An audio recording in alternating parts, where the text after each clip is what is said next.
Senior Chief Gary Teagle was born in Santa Ana, California on June 10, 1962.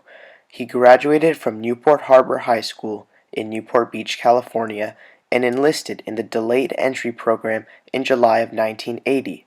He entered boot camp in March of 1981 in San Diego, California, where he started his 4-year tour of active duty. Okay, so if we could please have your full name and when you enrolled in the military and when you were finished. My name is Gary Teagle, and I joined the Navy on the delayed entry program in July of 1980, and I entered service March of 1981, and I completed my service in October of 2013. Okay, and if you could also tell us, what was your primary role in the Navy? So my job in the Navy was, in the Navy we have rates. So we have a rank and a rate. The rate that I chose was hull maintenance technician. A hull maintenance technician is basically someone who does all the repair work on the ships, engineering, uh, plumbing, ship fitting, pipe fitting, welding, and then also back in those days when I first joined, the hull tech also did all of the damage control. So anything that had to do with firefighting, all the firefighting equipment on the ships, we handle all of that. So they, over time, they split that rate apart, and hull tech and damage control went back to split rates. But for the primary time, my job was a shipboard job. I served on 9 ships in my tenure, and as a hull maintenance technician. Now my rank, you start off as an E1 in boot camp, and when I got out, I was a senior chief. After graduating boot camp in San Diego, Gary attended Hull Technician A School in Philadelphia, Pennsylvania, and then later accepted orders to the mighty warship USS Fox back in San Diego, California. Okay, so can you please take us through some notable things that happened in your career? Well, I'm going to go back, first of all, to the whole reason I'm in Orange County today is due to World War II. My father uh, came out to Orange County due to World War II. He was drafted into the United States Army Air Corps. And he was a mechanic ended up being stationed at the Santa Ana Army Air Base, which is where the fairgrounds is now. And then my mom, her family came out from Oklahoma, and her father, my grandfather, he was a welder, and the DOD had a contract with South Coast Company, which is where South Coast Shipyards is by Spaghetti Factory. And they used to build small Navy ships right there in the Newport Harbor. And so that would be one of the first things that's memorable to me. The whole reason that I'm here in Orange County is due to World War II. The next thing would be the examples of my brothers. My brothers both served in the U.S. Navy, and so they were kind of a model for me going into the service. These are some photos of the USS Fox, the first ship that Senior Chief Teagle served on. He would go on to serve on 9 ships in his military career, while spending the most time on the USS Sides from 1999 to 2003 in San Diego, California. Okay, so when did you join the military and why? Why did you want to join?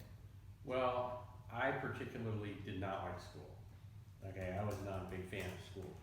Now, on the other side of it, when I was in junior high through high school, I did a program called the Fire Explorers. It's kind of like police explorers, fire explorers, but I worked with Newport Beach Fire Department. My brother was a fireman there, and he was our advisor. We had a bunch of guys that I talked into doing that program.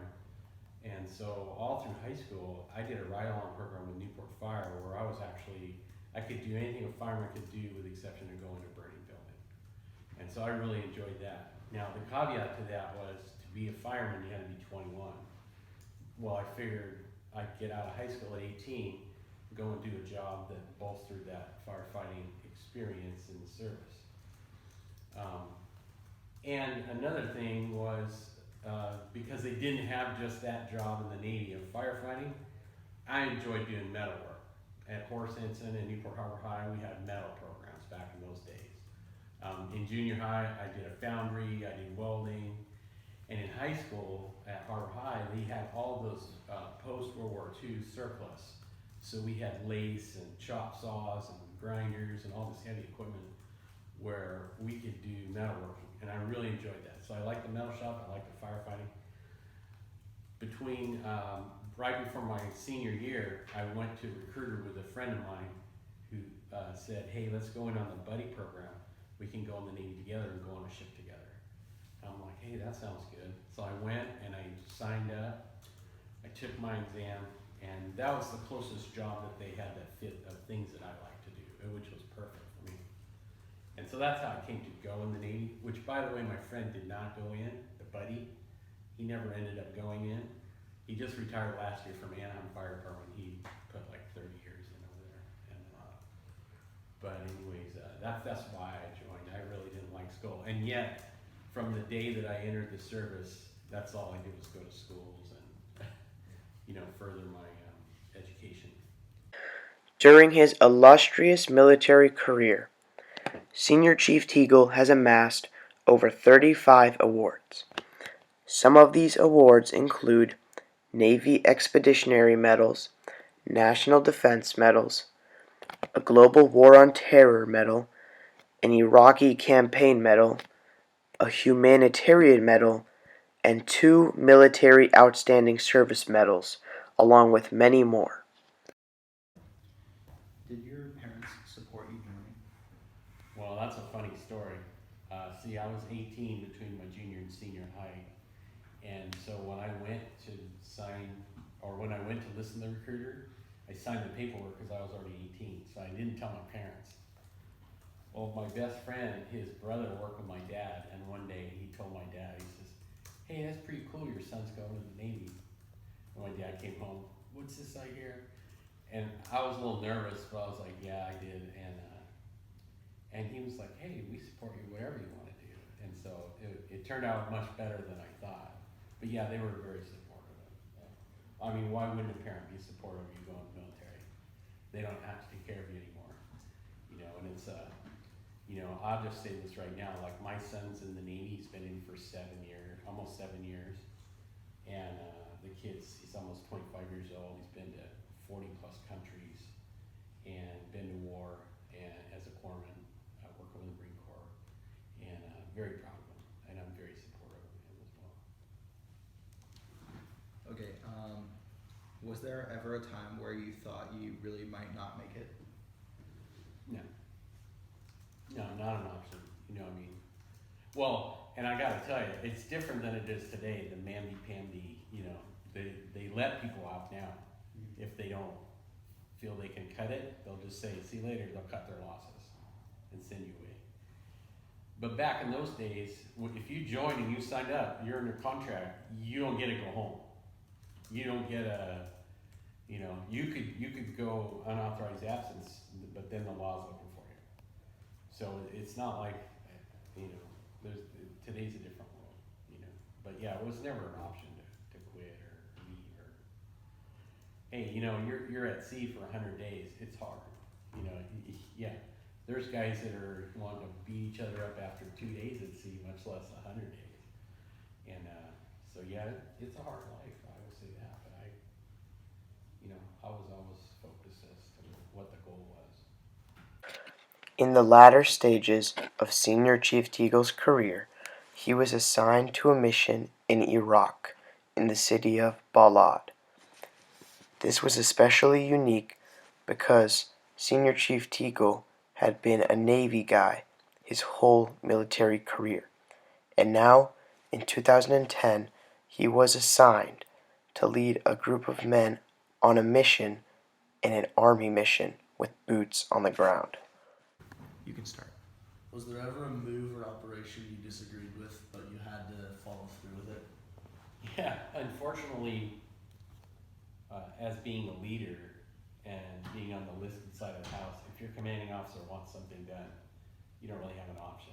You have to do it. And so there was a few times where they wanted us to go on a mission that I didn't agree with, or I didn't think it was safe, but I didn't have the choice, you know. So I had to have buy-in.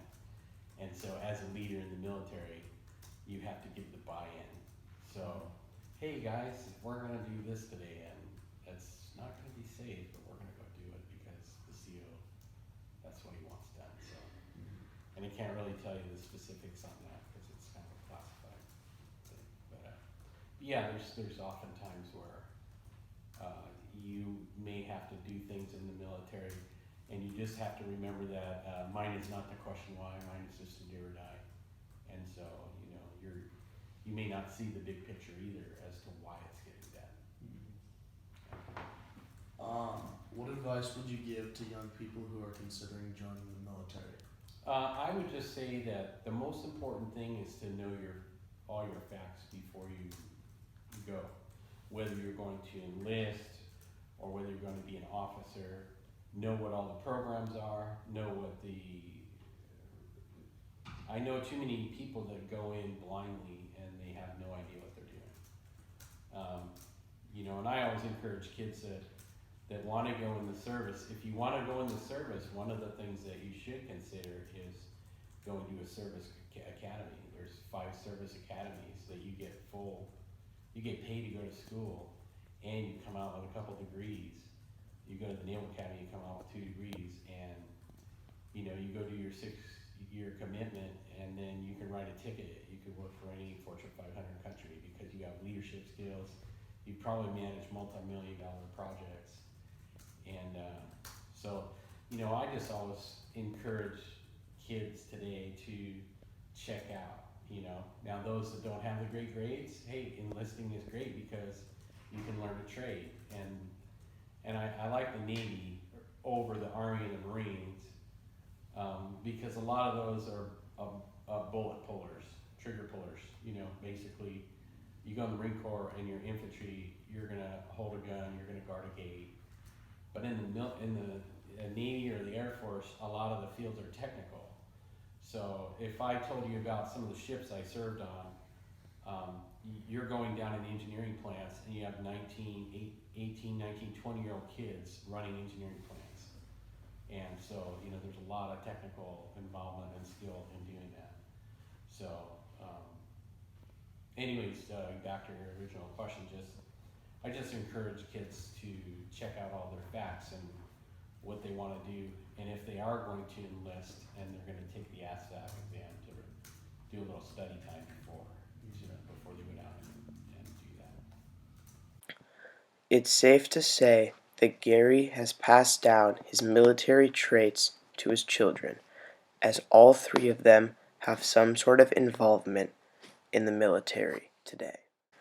To recap, along with his deployment in Iraq, Senior Chief Teagle served on 9 USS naval ships, including the USS Fox, Lockwood, John A. Moore, Wadsworth, Racine, Sides, Frank Cable, Kurtz, and finishing with the USS McCluskey from March 2004 to October 2007. Here pictured are a few of the ships that he served on.